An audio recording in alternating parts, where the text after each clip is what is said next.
നിങ്ങളുടെ ഇഷ്ട പരമ്പരകൾ എക്സ്ക്ലൂസീവായി സൺ നെക്സ്റ്റ് ആപ്പിലൂടെ തികച്ചും ഫ്രീ ആയി. ഇപ്പോഴേ ആപ്പ് ഡൗൺലോഡ് ചെയ്യൂ. നിങ്ങൾക്കൊരാവശ്യം വന്നപ്പോ അത് എടുക്കുന്നു, അതിനെന്താ കുഴപ്പം? എന്നാലും മുത്തശ്ശി ഒരെന്നാലും ഇല്ല. ഇത് വിൽക്കോ പണയം വെക്കോ എന്താന്ന് വെച്ചാ മോൻ ചെയ്തു. എന്നാലും ബാധ്യതകൾ കൂടി വരുമല്ലേ? ഒരു ബാധ്യതയില്ല.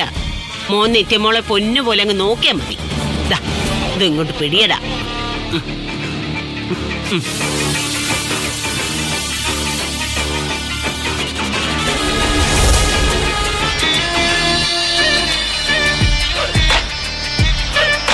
അത്രേ ഉള്ളൂ ശരത്തേട്ടാ.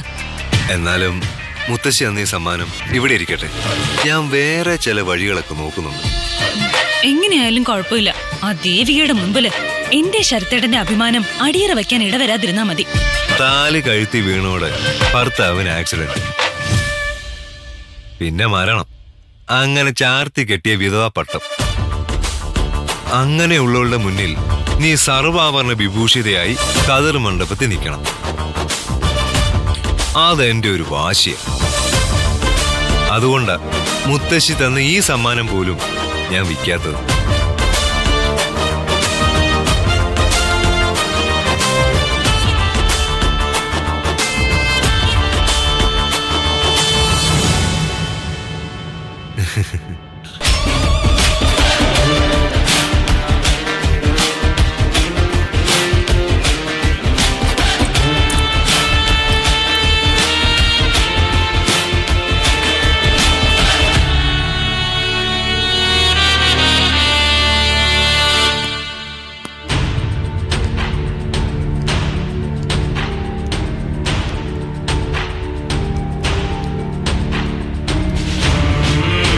എന്ത് ചെയ്യണമെന്ന് ഒരെത്തും പിടിയില്ല ഡോക്ടറെ.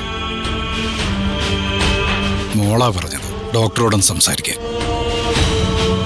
കടല് കടന്ന് മറുനാട്ടിൽ പോയി മാടനെ പോലെ പണിയെടുത്തതാ. ജീവിതത്തിന്റെ മറുകര കണ്ടോന്. പക്ഷെ മറ്റുള്ളവരുടെ മനസ്സ് കൃത്യമായി വായിക്കുന്നതിൽ തോറ്റുപോയി. ഏയ്, സുധിയുടെ അച്ഛൻ അങ്ങനെയൊന്നും ചിന്തിക്കണ്ട. നിത്യയുടെ കഴുത്തിൽ ശരത്ത് താലി കെട്ടും മുമ്പ് തന്നെ അവൻ ആരാണ് എന്താണ് എന്ന് കൃത്യമായി ദൈവം നമുക്ക് ബോധ്യപ്പെടുത്തി തന്നല്ലോ. പക്ഷേ അത് നിത്യയ്ക്ക് ബോധ്യപ്പെടണ്ടേ ഡോക്ടർ? അവിടെയാണ് നമ്മുടെ പരാജയം, ശരത്തിന്റെ വിജയവും. ആ പലിശ കേസ് ഇപ്പൊ അച്ഛന്റെ ഉറക്കം കെടുത്തുന്നു. പലിശക്കാശ്, പിഴപ്പലിശ, അഭിമാനം മുറിഞ്ഞെന്റെ നീറ്റല്. അവൻ അത്ര ഭംഗിയായിട്ടാ ചതിച്ചത്. എത്രയോ വർഷങ്ങളായിട്ടുള്ള ബന്ധമായിരുന്നു ആ ബാങ്ക് മാനേജർ ശശാങ്കനുമായിട്ട്. അയാളിപ്പോ എന്റെ ഏറ്റവും വലിയ ശത്രുവായി.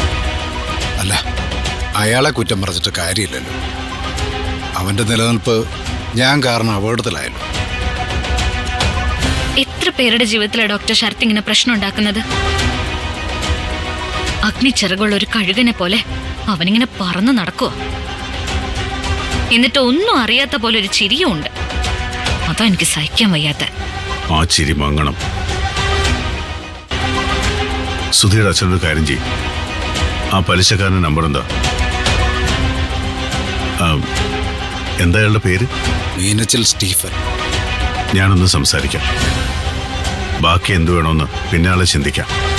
അയാളുടെ നമ്പർ എൻ്റെ കയ്യിലില്ല ഡോക്ടറെ. ശശാങ്കൻ നമ്പറുണ്ട്. പിന്നെ ഡോക്ടറെ പോലൊരാൾക്ക് സംസാരിക്കാൻ പറ്റിയ ഒരാളല്ല മീനച്ചിൽ സ്റ്റീഫൻ.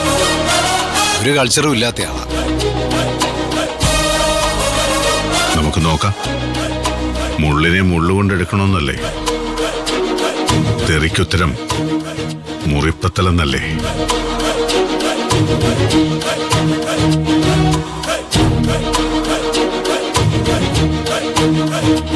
മീനച്ചിൽ സ്റ്റീഫൻ.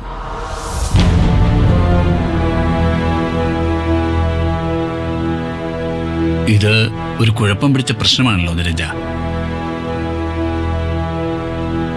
ഈ പലിശ എന്ന് കേൾക്കുമ്പോഴേ പേടിയാ. അതെ, ഏതെങ്കിലും ഒരു മനോഹരന്റെ പലിശ പ്രശ്നത്തില് നമ്മൾ തലയിടുന്ന എന്തിനാ? തൽക്കാലം നീ ഞാൻ സംസാരിക്കുന്നതിലേക്ക് തലയിടണ്ട. എന്ത് വേണമെന്ന് ഞാൻ തീരുമാനിച്ചോളാം. സുധിയുടെ അച്ഛന്റെ കാര്യത്തിൽ എന്താ നിരഞ്ജന്റെ അഭിപ്രായം? അഭിപ്രായം വലിയ കഷ്ടമാണ് സർ അദ്ദേഹത്തിന്റെ മാനസികാവസ്ഥ.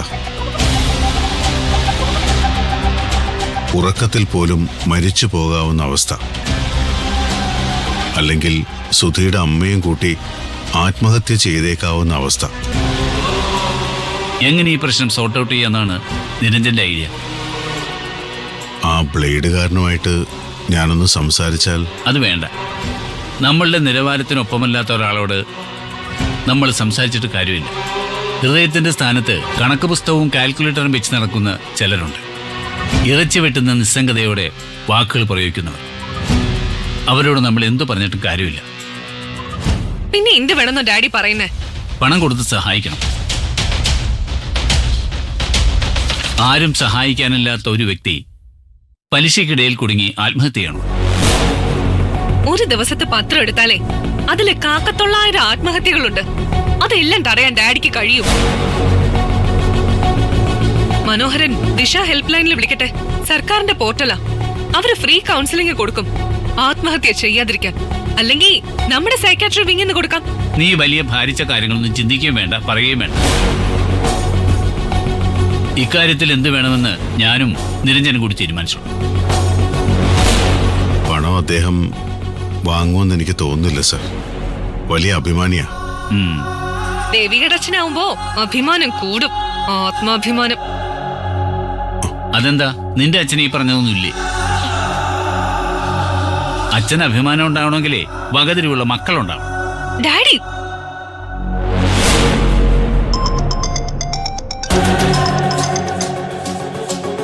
സുനിത്തെ പറയൂ. അർജന്റ് ആണോ? ശരി, ഞാൻ ദേ വരുന്നു. Just wait. ഒരു അഗതിയെയും കാശ് കൊടുത്ത് സഹായിക്കുന്നതിനോട് എനിക്ക് യോജിപ്പില്ല. പിന്നെ ഡാഡിയുടെ ഇഷ്ടം.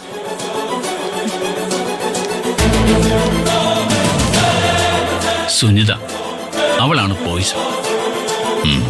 പുതിയ എന്തോ കുത്തിത്തിരിപ്പാ. Keep an eye on Har.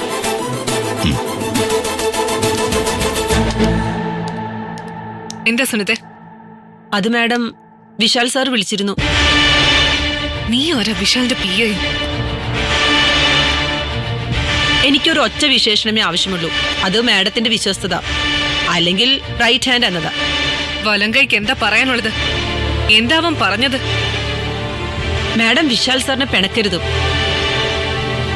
ഞാൻ വീണ്ടും പറയുക, പിണയ്ക്കാൽ അത് വലിയ അപകടമാണ്.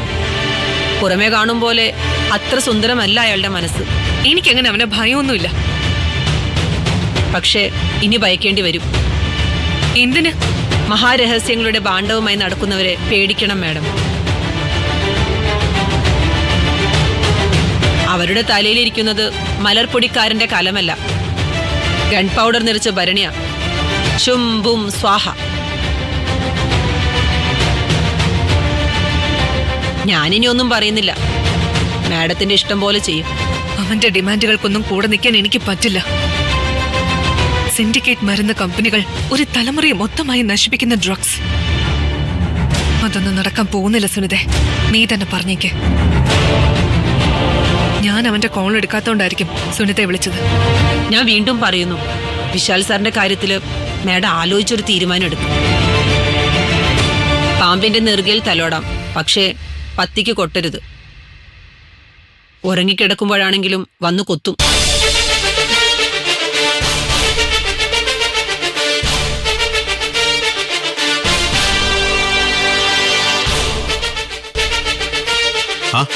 ഡോക്ടർ സുനിത, എന്തോ എമർജൻസി പറഞ്ഞു വിളിച്ചിട്ട് എന്താ കാര്യം?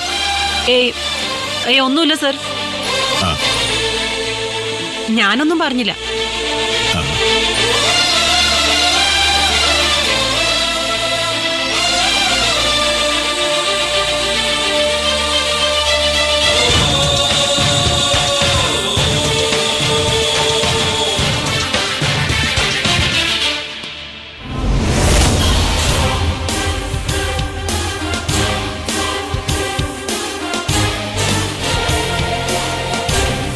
എന്താണ് മാഡം മുഖത്തൊരു വിളർച്ച?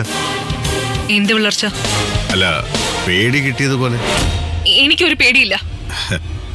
മുഖത്തെ രക്തമയം വാർന്നു പോയതുപോലെ തോന്നി. വിശാൽ,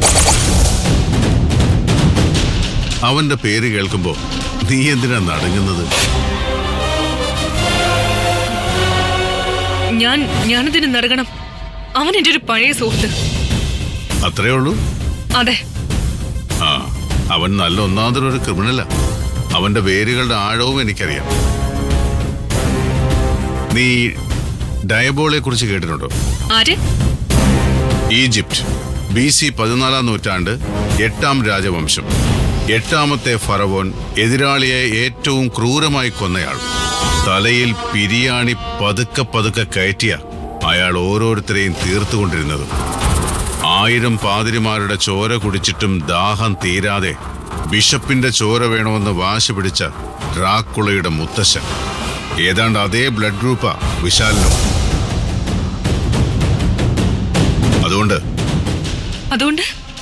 അതുകൊണ്ട് എന്നോട് പറയാൻ എന്തെങ്കിലും ഉണ്ടെങ്കിൽ തുറന്നു പറയണം.